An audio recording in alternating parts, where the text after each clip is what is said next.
नमस्कार श्रोताओं, आज हमारे साथ इस वक्त बातचीत के लिए हैं लोकप्रिय भोजपुरी गायक, साथ ही पढ़ाई लिखाई यानी शिक्षा के क्षेत्र में भी आपने उच्चतम स्तर की पढ़ाई की है। पीएचडी धारक हैं आप और काबिले गौर उल्लेखनीय बात यह है कि महात्मा गांधी के जो शैक्षिक मूल्य हैं, नीतियां, आदर्श उनके रहे हैं, उन पर आपने शोध किया है। डॉक्टर श्रवण सिंह, बहुत बहुत स्वागत हम आपका कर रहे हैं। नमस्कार। जी नमस्कार। और जी सबसे पहले तो हमारे जो रेडियो के जो श्रोता हैं, आप गीत संगीत से जुड़े हुए हैं, उन्हें अपने बारे में बताएं कुछ संक्षेप में। बहुत अच्छा लग रहा है आपके माध्यम से हमें तमाम दर्शकों से, श्रोताओं से जुड़ करके। जी। और मुझे लगता है कि मेरे मन में जो विचार है, जो मैं सोचता हूँ अपने देश के लिए, अपने समाज के लिए, जी उसको अपने गीत और संगीत के माध्यम से मैं उनसे जुड़ता हूँ और उन तक अपनी बात को पहुँचाता हूँ। जी। तो मुझे बहुत और अच्छा फिलहाल काशी में आप रह रहे हैं, कर्म भूमि है, रहने वाले कहाँ के हैं और पढ़ाई लिखाई किस तरह से हुई आपकी? मैं रहने वाला हूँ झारखंड का। जी। जब मैं जन्म लिया तब वो बिहार था, झारखंड हो गया, पलामू डिस्ट्रिक्ट। जी। जपला एक जगह है जहाँ पर मैं जन्म लिया और उसके बाद फिर तत्कालीन शिक्षा तो वहीं पे हुई। जी। और ग्रेजुएशन के बाद मैं बनारस आ गया, बीएचयू में आ गया। और उसके बाद फिर इधर मेरी पढ़ाई हुई। जी। और आपने रिसर्च भी किया, वो किस विषय से आपने किया? जी हाँ, फिलॉसफी मेरा सब्जेक्ट रहा है और मैं महात्मा गांधी को पर मेरा काम हुआ है और उन्हीं पे मेरा रिसर्च भी हुआ है। तो महात्मा गांधी तो एक ऐसी शख्सियत का नाम है जिनसे हमेशा से जिस व्यक्तित्व ने लोगों को, लाखों करोड़ों लोगों को दुनिया भर में प्रेरित किया है, तो उनको पढ़ते हुए, उनके विषय में लिखते पढ़ते हुए आपके विचार, आपके मंतव्य किस तरह बदले मानवता को लेकर के, लोगों को और वर्तमान के हालात को लेकर के? बिल्कुल, महात्मा गांधी जी को हम लोग बचपन से सुने थे, राष्ट्रपिता हैं हमारे और बड़े आदर के साथ समाज में उनका स्थान है। जी। तो एक सहसा रुझान उनके तरफ बढ़ता है कि एक व्यक्ति एक साधारण परिवेश में, साधारण वेशभूषा में रहते हुए और साबरमती के संत तूने कर दिया कमाल, जब हम लोग गीत सुनते थे। और खासतौर से ये समय में, आज के दौर में, जैसा कि उस समय चर्चिल ने भी कहा था कि आने वाली पीढ़ियां यकीन नहीं करेंगी, हम इस युग में जहां पर काम कम और प्रदर्शन थोड़ा ज्यादा होता है, सोशल मीडिया का दौर है या फिर मीडिया का भी दौर जिसे कह सकते हैं कि आदमी थोड़ा सा करके बहुत जल्दी नाम कमाना चाहता है, लाइमलाइट में आना चाहता है। ऐसे में गांधी जी ने उस दौर में काम को ही सिर्फ मुख्य ध्येय माना। गांधी जी का कहना है कि हमें अगर लक्ष्य को प्राप्त करना है, अपने साध्य तक पहुंचना है, तो उसके लिए शुभ साधन का होना भी बड़ा आवश्यक है। जी। यानी जो मेरा रास्ता हो, जो मेरा जरिया हो, वो शॉर्टकट का ना हो, जल्दी लोकप्रिय होने का ना हो, बल्कि ठोस हो।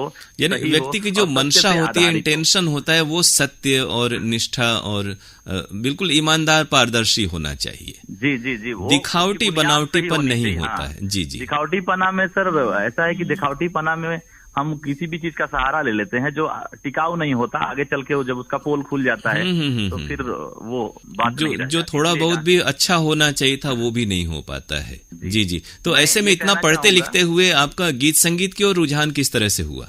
गीत संगीत तो ये ईश्वर प्रदत्त है और कुछ वंशानुगत भी होता है। मेरे पिताजी भजन गाते थे, माताजी गाती थी, तो वो भी एक होता है। और गांव समाज से जुड़े रहने से कुछ आदमी कुछ कह रहा है तो वो लय में आ जा रहा है और वो लयबद्ध हो जाना और गा लेना। तो बढ़ा और फिर जब बनारस में आया तो काशी हिंदू विश्वविद्यालय है ही बिल्कुल सर्व विद्या की राजधानी, और बनारस तो गीत संगीत और संस्कृति के लिए बिल्कुल प्रसिद्ध है। यूनिवर्सिटी है सर की, इसमें आप पढ़ने बेशक किसी भी विषय में आए, लेकिन आपके अंदर जो सच में स्किल होगा वैसे आपके दोस्त मिल जाएंगे और हमें भी मिले और फिर उसमें निखार आया।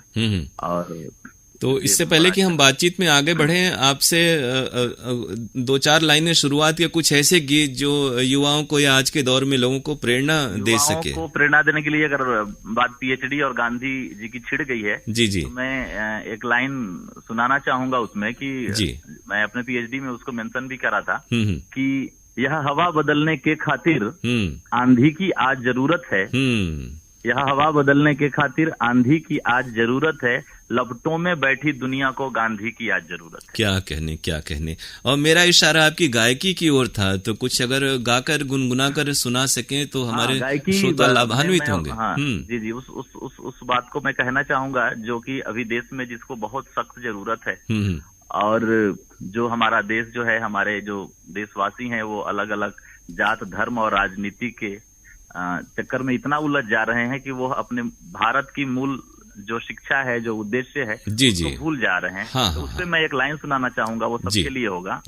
हरे मंदिर हो या चाहे मस्जिद, मंदिर हो या चाहे मस्जिद, गिरजा या गुरुद्वारा, पर परम पिता तो एक है, हमारा तुम्हारा, तुम्हारा हमारा, परम पिता तो एक है, हमारा तुम्हारा, तुम्हारा हमारा। इसलिए इस विषय को ध्यान में रखते हुए हमें आपस में झगड़ा झंझट नहीं करना चाहिए। और बिल्कुल परम जो लक्ष्य है, ध्येय है, मूल उद्देश्य राष्ट्र की उन्नति तरक्की, उसका ख्याल रखना चाहिए। अभी आप लोगों को प्रेरित करने के लिए, प्रोत्साहित करने के लिए, सहयोग करने के लिए आपका एक स्टूडियो भी है जिसमें आप लोगों की मदद करते हैं। तो इस ओर ख्याल कैसे बना? खासतौर से उतनी उच्च शिक्षा ग्रहण करने के बाद तो आदमी सोचता है कहीं प्रोफेसर हो जाते तो ज्यादा बेहतर होता। बिल्कुल सर। तो उसमें उसका ख्याल इसलिए आया मन में सर कि जब हम लोग आते थे और बजाते हैं तो एक अपने लैब की, एक अपनी प्रयोगशाला की तो आवश्यकता पड़ती है। जी। जब एक होती है जानकारी, एक होती है समझदारी। तो जब हम जानकारी के रास्ते चल करके समझदारी की दुनिया में पहुंचते हैं जी, तो हम अपने आप को व्यवस्थित कैसे करते हैं, और उसमें हमारे गुरुजन, हमारे अच्छे अच्छे मित्रों का बड़ा सहयोग होता है। जी। तो फिर अपने जो चीजें हैं मेरे पास जो हम कर सकते हैं उसको एक व्यवस्थित रूप कैसे दें, ये वो हमारा खुद का डिसीजन और खुद का निर्णय होता है। तो और कितने वर्षों से करीब आप सक्रिय रूप से पेशेवर तरीके से, पेशेवर कहने का मतलब ये है कि फिल्मों में, कैसेट में या सीडीज में गाने के लिए कितने वर्षों से आप ये काम कर रहे हैं सक्रियता के साथ? मेरे ख्याल से ये 13-14 साल हो गए सर। जी। और इस बीच क्या मुख्य उपलब्धियां या कौन कौन से आपके चर्चित गीत संगीत रहे हैं? सबसे पहले तो मैं जब मैंने शुरुआत करा इसका जी, तो जागरण से शुरुआत किया। उसके बाद फिर मैं भारत के बड़े अच्छे अच्छे संतों के साथ भी मैंने देश में घूमा। जी। और उनके माध्यम से मैं पंजाब, जम्मू कश्मीर, हिमाचल, उत्तर प्रदेश, हर जगह पे मैंने गाया गाना। और उसके साथ साथ जब BHU में आया तो फिर थोड़ा सा भोजपुरी की तरफ मैं थोड़ा कुछ स्पेशलाइजेशन हुआ और उसमें जो है मैंने काफी गीत गाए। मेरी मातृभाषा तो मगही रही है। अच्छा। वो मगध क्षेत्र में आता है। और लेकिन जब बनारस है ही आने के बाद तो हो गया।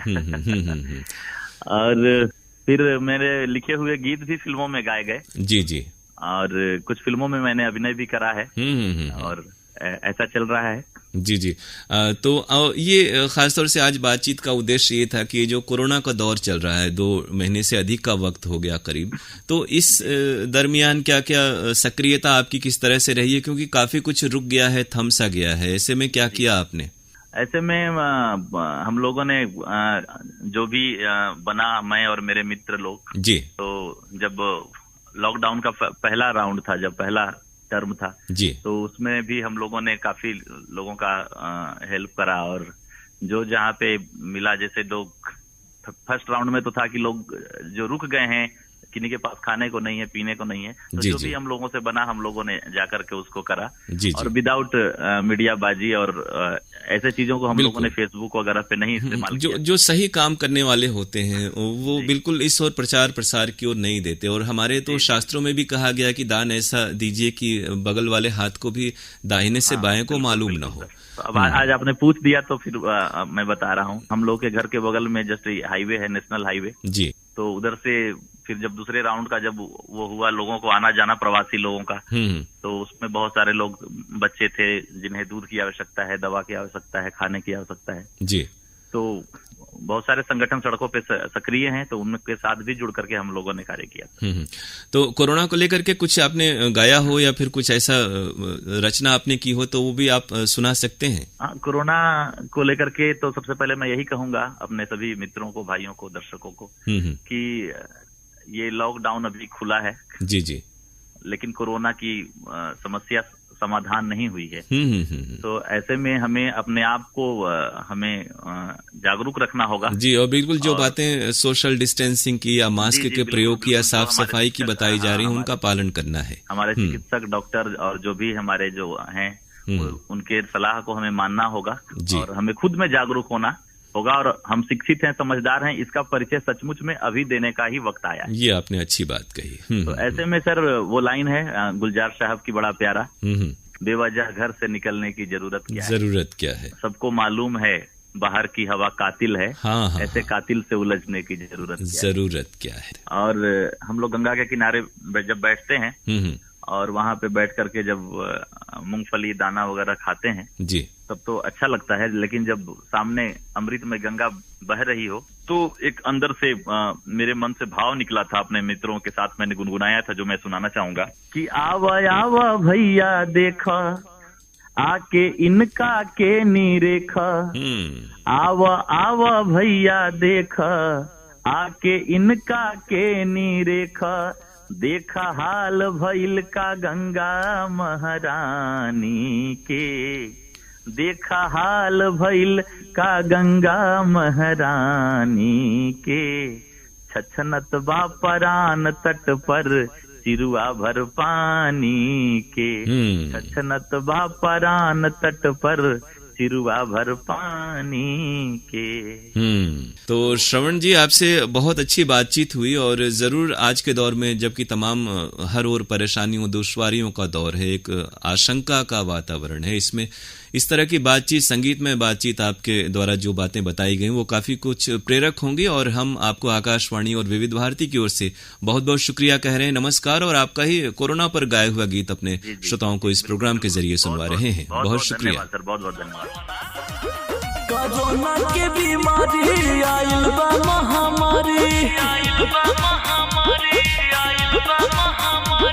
कोरोना के बीमारी आइल बा महामारी, घर में सब घुसल बा ऐसन भइल लाचारी, दुनिया संकट में बेहाल भइल बा, कैसे ठीक होई ई सवाल भइल बा, दुनिया संकट में बेहाल भइल बा, कैसे ठीक होई ई सवाल भइल बा।